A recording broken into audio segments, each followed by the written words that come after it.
In this video, we will be discussing the difference between running and setting up a childminding setting and a home nursery, which is officially named Childcare on domestic premises. I'll also be talking about which one will be better for you financially, so keep watching so you can find out which one to set up and choose. Firstly, welcome to the channel How to Open a Nursery.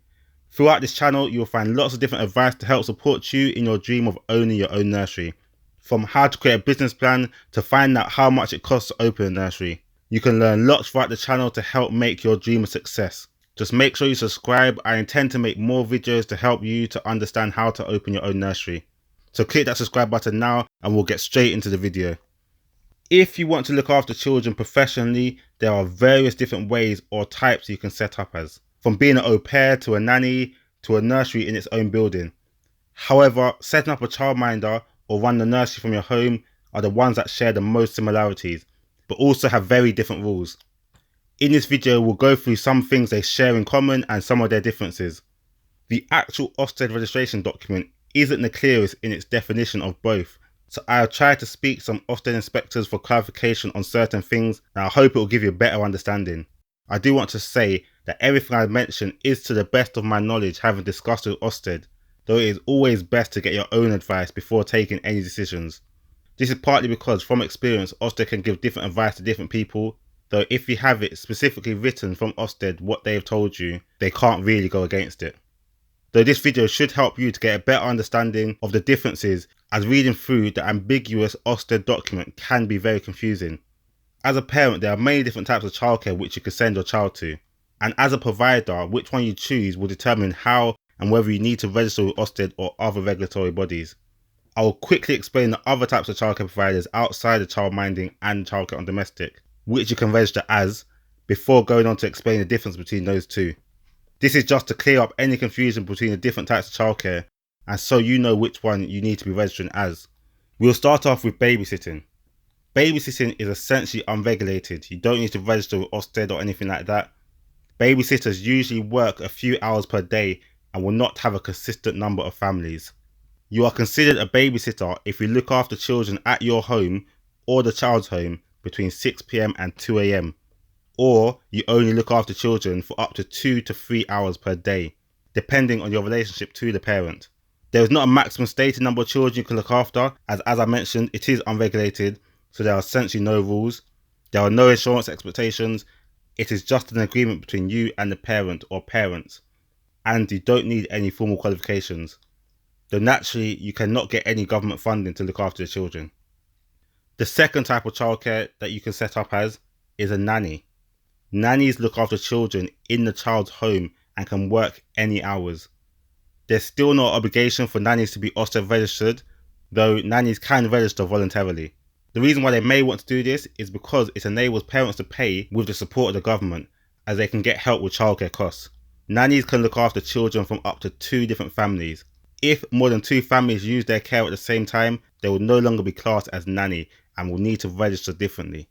If you do register, there are a few extra rules that you need to follow and costs to consider, as in order to register, you need to join the voluntary part of the register, which costs £108. As mentioned, registering means that parents can claim funding in order to pay for your services, which will help them and increase the number of families you will attract. As well as joining the register, you will also need to apply for enhanced DBS, which was previously called a CRB check. This is to show that you have no criminal record that might prevent you from working with children. You also need at least a level 2 childcare qualification and will need to undertake paediatric first aid training and have this renewed every 3 years. You also need public liability insurance if you register with Ofsted. These will all add to your costs. Another type of childcare provider you can register as is an au pair. An au pair is a young person aged between 18 and 30 without any dependents. They don't necessarily have any childcare experience or qualifications. They are very similar to nannies in the fact that they work in a child's home, except they do not need to be paid above minimum wage for their services. As the benefit to them is free accommodation, free food, and ability to learn about Britain. They are in a similar category as nannies and can register through nannying, though it is not essential.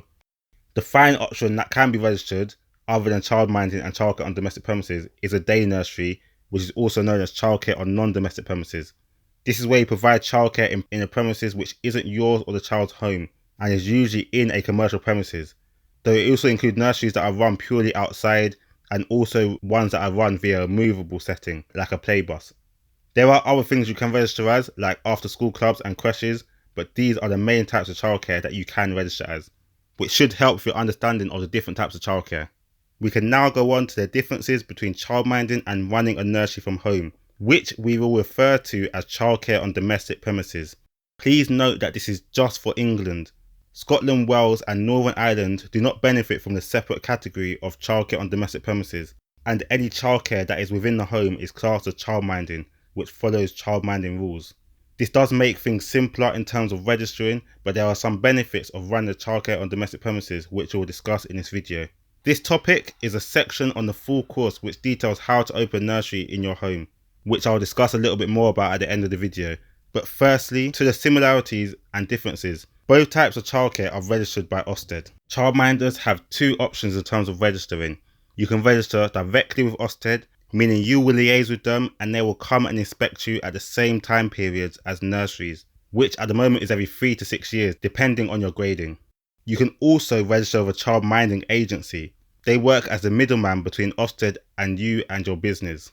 They are inspected by Ofsted and then they have provisions in place to ensure that you are running correctly and are following government regulations which will usually involve their own inspection visits. The same goes for childcare on domestic premises, where you can choose to register with a childminding agency or via Ofsted directly. Though the negative of registering with a childminding agency is that you don't get your own individual Ofsted grade, though this can be a benefit as there is less stress around Ofsted visits. Childminding agencies give you training and support around the general day-to-day running of the business. You essentially become part owned by the agency who then takes parts of your profits and dictate how you run. The main thing that differentiates childcare on domestic premises and childminders are their definitions. In order to register as a childcare on domestic premises, you need more staff or people working with you than on childminding. The number of staff you have determines what or how you register as. In childcare on domestic premises, you need at least 4 people working together, including yourself, to provide childcare. It isn't wholly clear whether this means you need 4 people on the floor at all times, though I don't believe it does. The likely interpretation of this rule, having spoken to some people from Ofsted, is that you need 4 people at any time.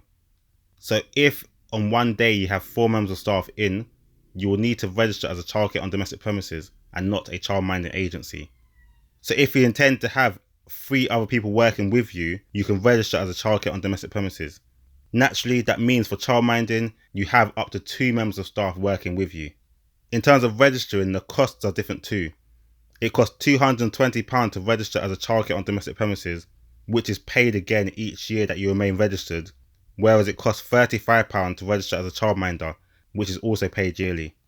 A minor difference between the two is that in a childminder setting, you're referred to as a childminder working with other childminders or childminder assistants.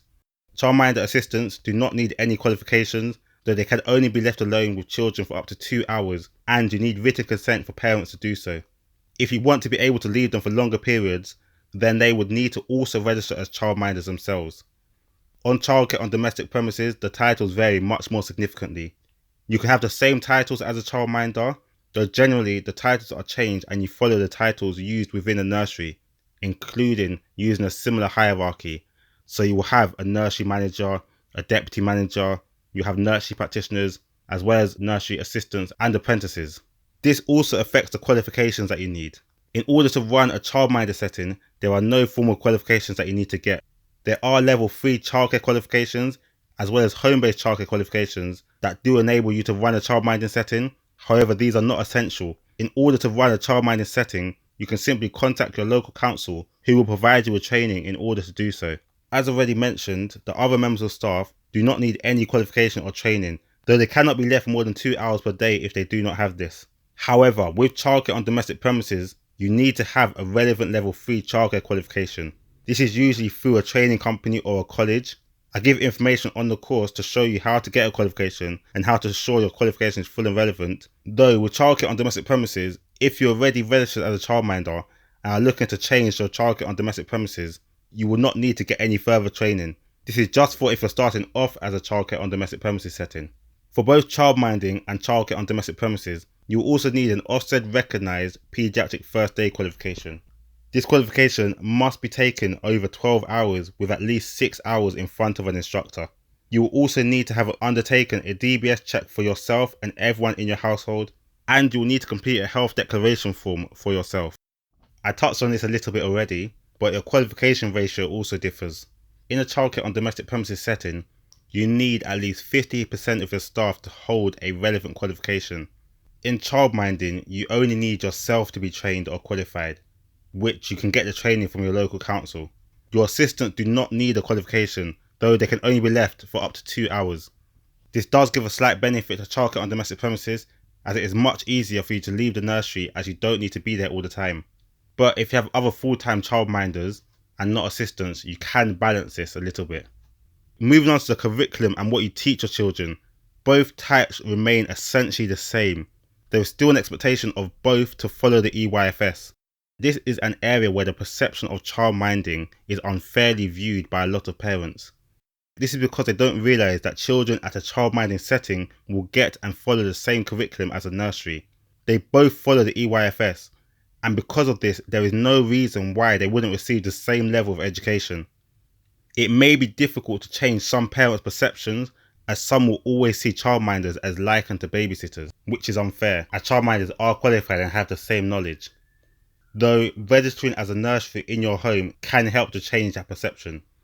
Now, the next 2 points are the main reasons why I would personally recommend setting up a childcare on domestic premises setting over a childminding setting, especially if you want to run as a business and make money. I never like to stress money in my videos, as I never really want to teach people to open a nursery if all they want to do is make a profit. My aim is to help people that love childcare and really want to set up a nursery but struggle with the business side. Obviously, you'll be making money running your childcare setting, and you can make some really good money too, especially if you run the business side correctly. But this should never be your focus. Your focus should always be to create a great nursery and really add value to your children's and parents' lives, and everything else will just flow from that.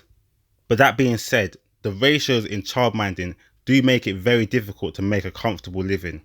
In childminding, the ratio per staff is 1:6 for under 8s, though you can only have 3 under 5s and 1 under 1.